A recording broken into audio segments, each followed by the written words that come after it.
एक बार माता कौशल्या ने प्रेम पूर्वक खीर बनाई और थाली सजाकर अपने लाडले पुत्रों राम और लक्ष्मण के लिए लाईं। खीर की खुशबू पाकर दोनों भाई शरारत से हंसते हुए इधर उधर भागने लगे।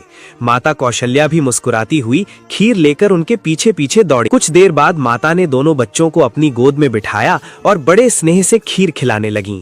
तभी राम ने भोलेपन से पूछा, माँ, आप खीर क्यों नहीं खा रही? आप भी खाइए। माता कौशल्या ने स्नेह से कहा, बेटा, आज मुझे भगवान महादेव को जल चढ़ाने जाना है। जब तक शिवजी को जल अर्पित नहीं कर लेती तब तक मैं खीर नहीं खाऊंगी। ये सुनकर राम और लक्ष्मण दोनों बोले, माँ, हमें भी भगवान महादेव के पास जाना है। माता कौशल्या ने प्यार से समझाया, नहीं बेटा, भगवान महादेव ऊंचे पर्वत पर रहते हैं।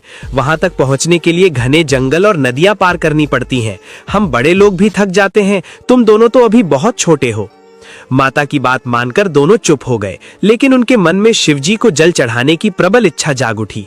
कुछ समय बाद राम और लक्ष्मण चुपके से घर से निकल पड़े और एक पोटली में फूली हुई चने को लेकर घने जंगल में निकल पड़े।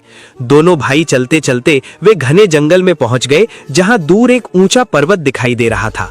दोनों भाई पर्वत पर चढ़ने लगे, पर थोड़ी ही देर में थक गए। लक्ष्मण ने कहा, भैया, अब मुझसे और नहीं चला जाता, चलो घर लौट चलें, माँ हमें ढूंढ रही होंगी।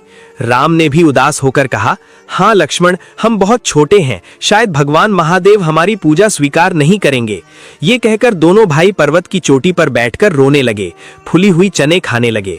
नीचे घना जंगल था, जहाँ रंग बिरंगे फलों से लदे पेड़ थे और बहुत से बंदर फल खा रहे थे। उन्हीं पेड़ों में एक डाल पर प्यारे हनुमान मीठे फल खाते हुए बैठे थे। राम लक्ष्मण के आंसू हनुमान जी के माथे पर गिरे। उन्होंने ऊपर देखा और पहाड़ पर बैठे दो बालकों को रोते हुए देखा। हनुमान जी तुरंत उछलकर पर्वत पर पहुंचे और स्नेह से पूछा, प्यारे बालकों, तुम दोनों क्यों रो रहे हो? राम और लक्ष्मण ने अपना सारा दुख उन्हें सुना दिया। ये सुनकर हनुमान जी भावुक हो गए और बोले, तुम दोनों बहुत पवित्र और भोले हो, बताओ मैं तुम्हारे लिए क्या कर सकता हूँ?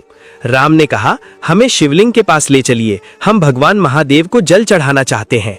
हनुमान जी मुस्कुराए और बोले, बस इतनी सी बात, तुम दोनों यहीं बैठो। ये कहकर हनुमान जी ऊंचे पर्वत पर शिवलिंग के पास पहुंचे। उन्होंने श्रद्धा से प्रणाम किया और बोले, प्रभु, मुझे क्षमा करें, मैं अपने प्रभु राम को और कष्ट में नहीं देख सकता। फिर हनुमान जी ने शिवलिंग को अपने कर कमलों में उठाया और उड़ते हुए राम लक्ष्मण के पास ले आए। शिवलिंग को उनके सामने रख दिया। राम और लक्ष्मण अत्यंत प्रसन्न हो गए। तीनों ने मिलकर शिवलिंग पर जल अर्पित किया। तभी भगवान महादेव प्रकट हुए और बोले, हे हनुमान, आज तुमने मुझे ऐसे स्थान पर स्थापित किया है जहां मेरी भक्ति सरल और सहज हो गई है। मैं लंबे समय से जल के बिना प्यासा था।